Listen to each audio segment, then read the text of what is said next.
On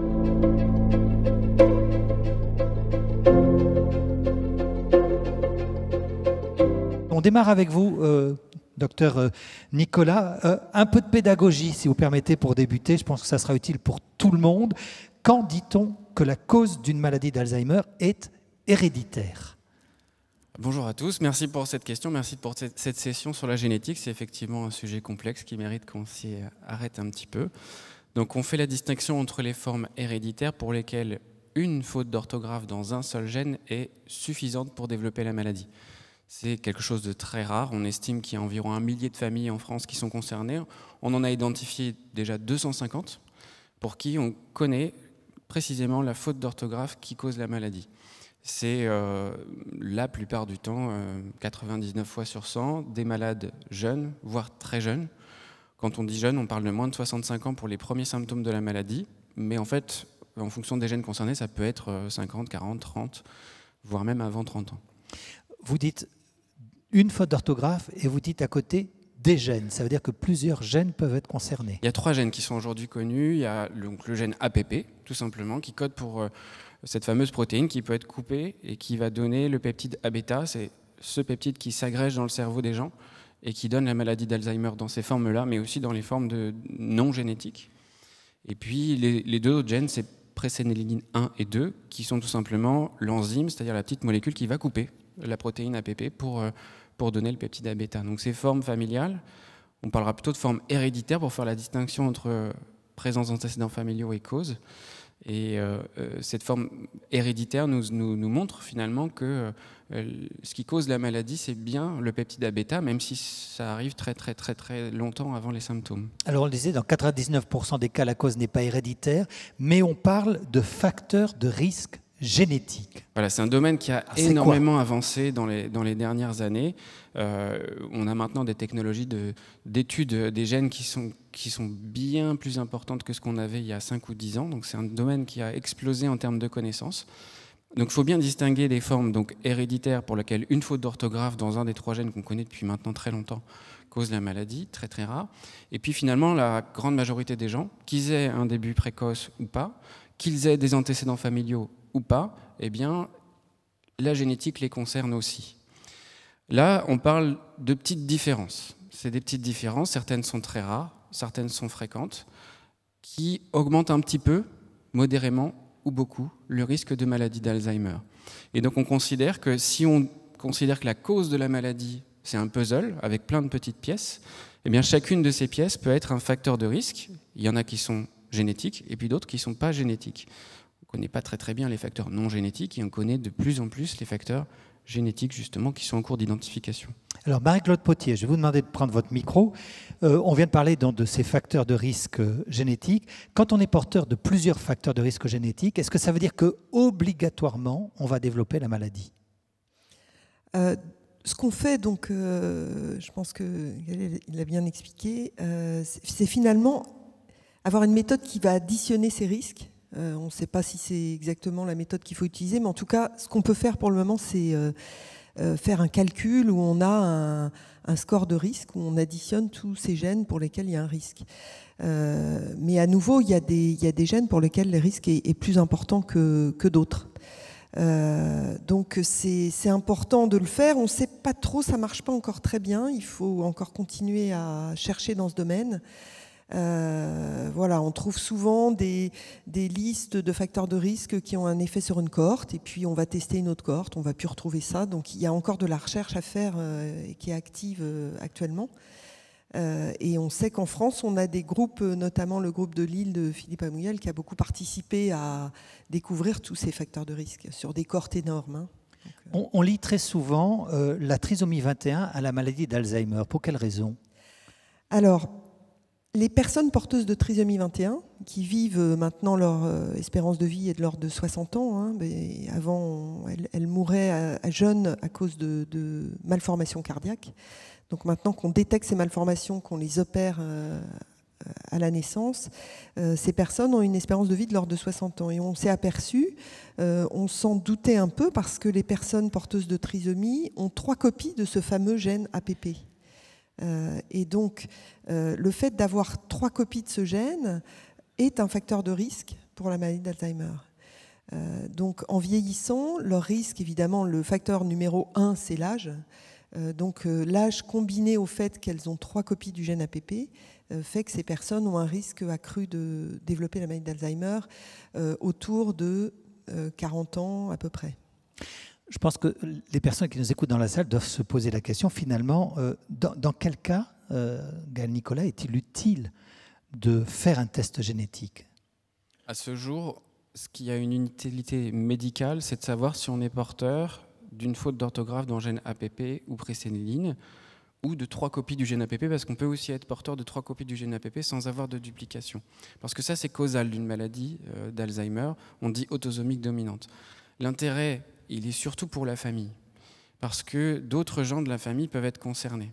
Dans ces cas-là, donc c'est souvent des familles où les gens le savent, parce que voilà, il y a plusieurs malades jeunes dans la famille, et ça ne passe pas inaperçu, les gens se doutent bien qu'il y a un risque. Dans ce cas-là, on peut faire le test, et si on identifie l'anomalie génétique, il y a d'autres gens de la famille qui sont des personnes non malades qui peuvent être amenés à dire « mais et moi, est-ce que je suis concerné ou pas ?» Et dans ce cas-là, ces gens-là peuvent venir nous voir en consultation de génétique, et je pense que la transition est toute faite avec notre collègue de gauche. Voilà, avec Ariane Herson, puisqu'à la Pitié-Salpêtrière, il y a un dispositif pour accompagner justement ces personnes qui peuvent être concernées par une forme génétique de la maladie d'Alzheimer ou d'une maladie apparentée. Donc une personne veut faire un test, elle va venir vous voir. Est-ce qu'obligatoirement, parce qu'on vient vous voir, derrière, il y aura un test génétique? Pas du tout. Alors déjà, juste pour dire, effectivement, ce dispositif, il existe à la Pitié-Salpêtrière, mais pas uniquement, parce que je pense que c'est un dispositif qui est généralisé dans toutes les consultations génétiques. Vous représentez aujourd'hui... Voilà, qui font des tests présymptomatiques. Mais non, le test, il n'est pas automatique, il n'est pas obligatoire. C'est vrai qu'il y a tout un dispositif qui a été mis en place à partir de l'expérience de tests présymptomatiques pour une autre maladie, qui est une maladie neurologique, qui est la maladie de Huntington.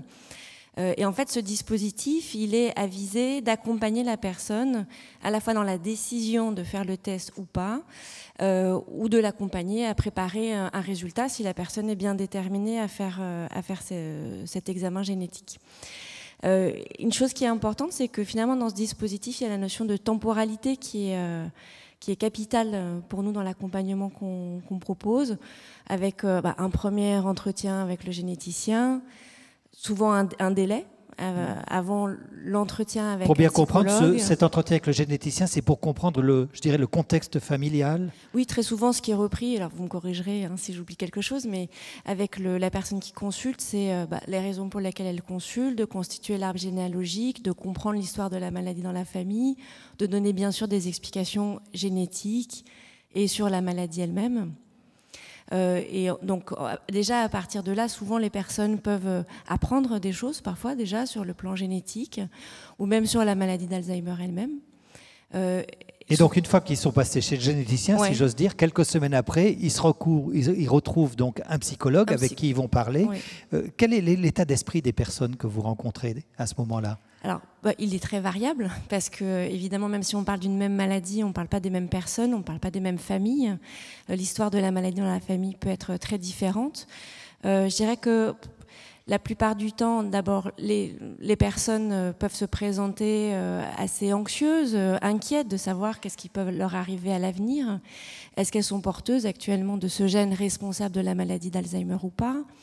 Est-ce qu'elles ont envie de savoir? Elles peuvent être dans le doute. C'est ce qui caractérise en fait la plupart du temps les personnes qui viennent consulter, puisqu'elles se savent à risque pour cette maladie qu'elles connaissent bien pour la plupart du temps.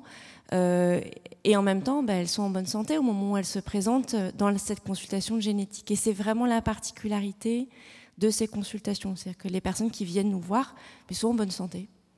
Justement, quand une personne vient vous voir pour faire un test génétique ou pour savoir si elle veut faire un test génétique, elle peut déjà avoir des premiers symptômes qui sont apparus ou aucun symptôme.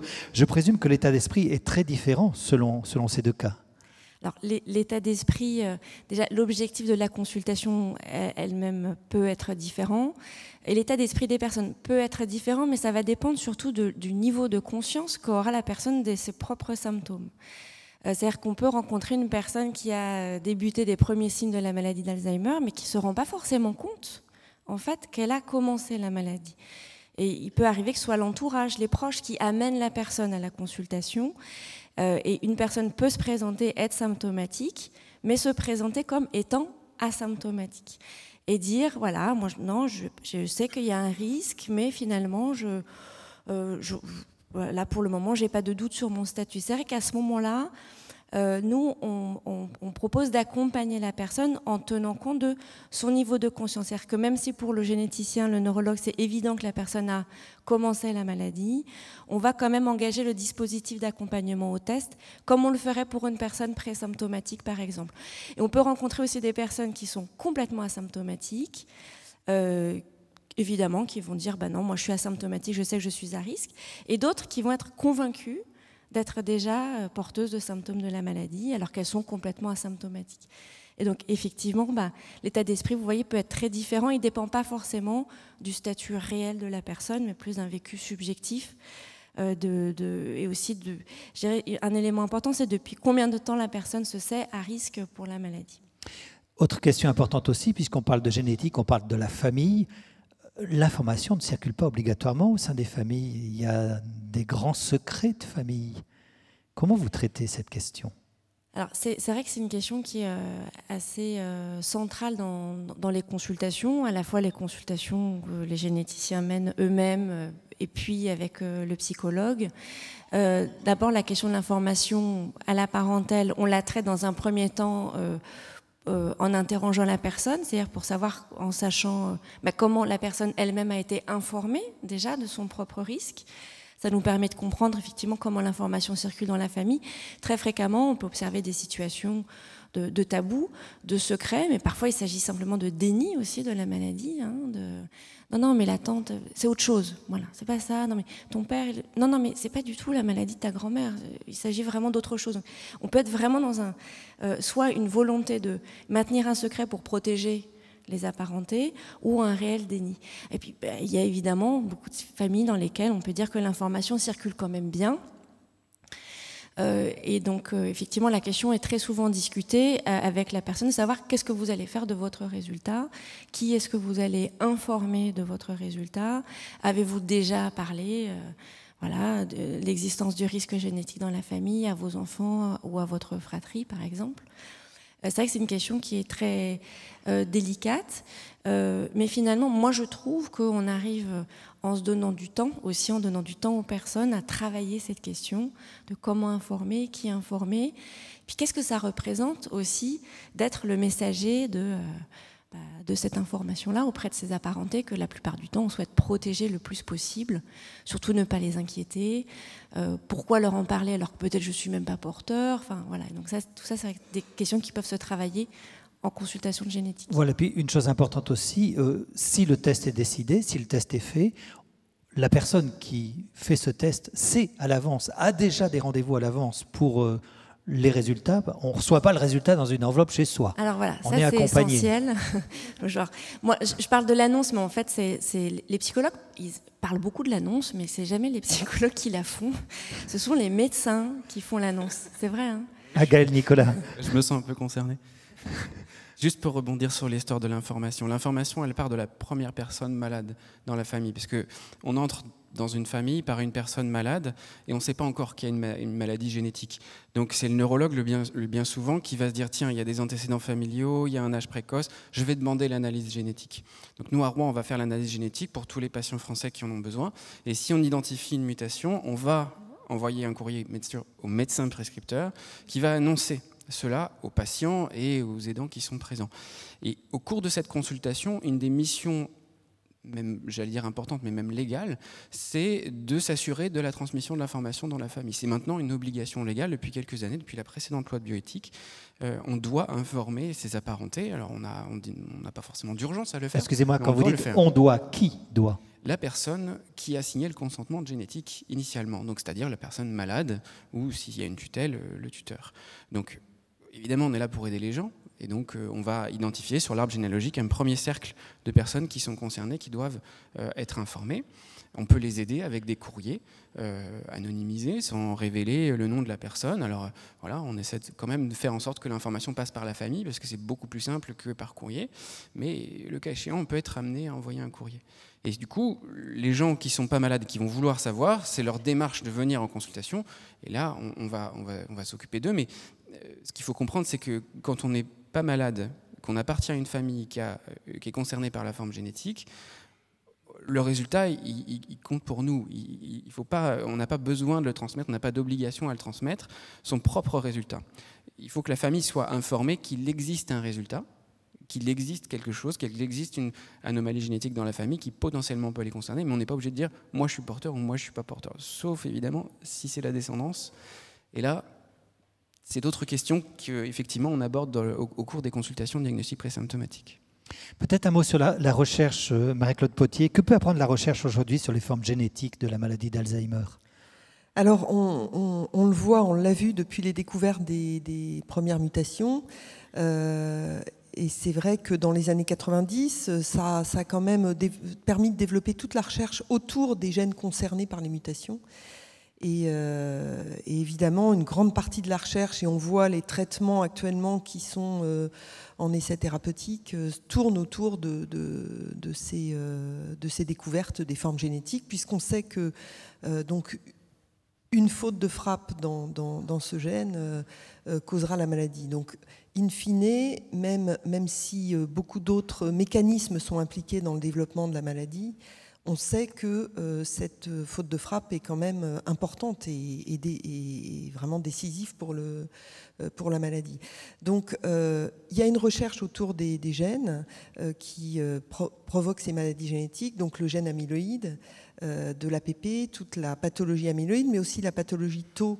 Et là, dans les maladies d'Alzheimer, on n'a pas de formes génétiques qui sont liées à ce gène qui code pour la pathologie Tau, mais par contre c'est d'autres maladies neurodégénératives qui sont impliquées. Donc on essaye de faire une recherche qui soit la plus large possible, puisqu'actuellement, comme vous le savez, il n'y a pas de traitement efficace dont on peut bénéficier directement. Et dans le cadre de la trisomie 21, moi, ce qui m'intéresse plus particulièrement, c'est de se dire que finalement, ces personnes porteuses de trisomie 21, elles ont 3 copies du gène APP et elles ont un risque important de développer la pathologie Alzheimer, mais pas toutes. Donc il y en a peut-être un certain nombre qui ont des facteurs protecteurs, il faut essayer de les trouver. Et pourquoi des facteurs aggravants aussi sur lesquels on travaille. Donc finalement, c'est des modèles d'études aussi où on peut avoir accès à des cellules de ces personnes et étudier des mécanismes cellulaires, des mécanismes moléculaires qui nous permettent de mieux comprendre ce qui se passe in fine dans les formes sporadiques. Justement, votre matériel de recherche sont donc les cellules. Quel type de cellules ? Et est-ce que vous avez besoin encore d'avoir des volontaires qui donneraient leurs cellules pour mener vos recherches ? Alors, les recherches qu'on conduit sont basées sur du matériel humain. Donc, ça peut être du matériel du cerveau post-mortem, donc des gens qui ont fait don de leur cerveau. Et c'est extrêmement important parce que toute hypothèse qu'on va trouver sur un modèle souris ou sur des cellules, à un moment donné, il va quand même falloir vérifier si les hypothèses sont confirmées sur des échantillons de cerveau post-mortem. Et pour les personnes vivantes, vous avez aussi besoin de matériel ? Tout à fait. On développe beaucoup à l'Institut du cerveau et de la moelle les cellules IPS, donc c'est des cellules pluripotentes. Donc en fait, on prend une biopsie de peau d'une personne et on va cultiver les cellules de la peau qui vont donner des fibroblastes. Et à partir de ces fibroblastes, on va déprogrammer les cellules pour ensuite former donc, ces cellules IPS. Et à partir de ces cellules IPS déprogrammées, on va pouvoir produire des neurones, produire des cellules, des vaisseaux, etc. Donc c'est un matériel qui est extrêmement important pour faire des études. Vous avez suffisamment de donneurs aujourd'hui ou vous recherchez toujours des donneurs ? On recherche toujours des donneurs. On collabore avec les équipes de Rouen sur les formes génétiques qui sont évidemment importantes à étudier. Et on recherche toujours des donneurs. Donc il y a des banques aussi de cellules au niveau international, mais ça reste toujours un problème et il faut de plus en plus contrôler et avoir aussi les informations sur le donneur. Donc plus on a de donneurs pour ce type d'analyse, mieux ce sera. Et les banques seront plus... Gaël Nicolas, ça sera ma dernière question avant qu'on se tourne vers le public. Est-ce qu'on pourrait imaginer pour demain un test génétique, alors là je parle vraiment d'un test génétique général, hein, qui permettrait de prédire le risque individuel de développer la maladie? C'est un peu l'objectif de nos recherches, c'est-à-dire d'identifier un à un les facteurs de risque génétique. Donc, pris isolément, ça augmente le risque, mais si on en est porteur, on n'est pas du tout sûr d'avoir la maladie. Donc, c'est différent de ce qu'on a évoqué tout à l'heure sur les formes héréditaires où une faute d'orthographe est suffisante. Donc, c'est des facteurs de risque génétique. Pour l'instant, les premiers facteurs de risque ont été identifiés. C'est des choses qui augmentent un tout petit peu le risque, donc 1,1, 1,2 fois le risque de développer la maladie d'Alzheimer. Et il y a actuellement des tests statistiques qui essaient de les mettre tous ensemble. Ce qu'on voudrait maintenant, c'est pouvoir mettre ensemble ces tout petits facteurs de risque avec les gros facteurs de risque. Vous avez peut-être déjà entendu parler d'ApoE4, qui est fréquent et un facteur de risque fort. Et tous les nouveaux facteurs de risque qu'on a identifiés, qui sont appelés rares, parce qu'à l'échelon individuel, ils sont rares, mais si on en fait la somme, finalement, à l'échelle d'une population, ils sont assez fréquents. Et pour l'instant, les tests qui sont vendus par certaines sociétés aux États-Unis et qui ne sont pas légales en France, ils ne marchent pas, tout simplement. C'est-à-dire qu'on vous vend quelque chose qui est Donc, faux. soyons clairs, les gens concernés qui ne se précipitent pas sur le site internet pour acheter le test, de toute manière, voilà. Le résultat, c'est de la poudre de perlimpinpin. Voilà, le résultat sera complètement biaisé parce qu'on ne verra qu'une toute petite partie du risque et la grosse partie du risque, celle qui est médiée par les fautes d'orthographe dans les gènes, on ne le verra pas du tout parce que ce n'est pas testé tout simplement et parce qu'aujourd'hui on ne sait pas comment prendre en compte tout ce risque. Donc on travaille notamment à Rouen, on collabore beaucoup au niveau européen, au niveau même mondial, sur le développement, sur l'identification de tous ces facteurs de risque les uns après les autres. C'est un énorme travail qui nécessite des milliers et des milliers de patients et de contrôles. Et puis des travaux statistiques, on fait appel à des formes d'intelligence artificielle, le mot était sorti tout à l'heure, pour essayer de mettre tout ça en commun.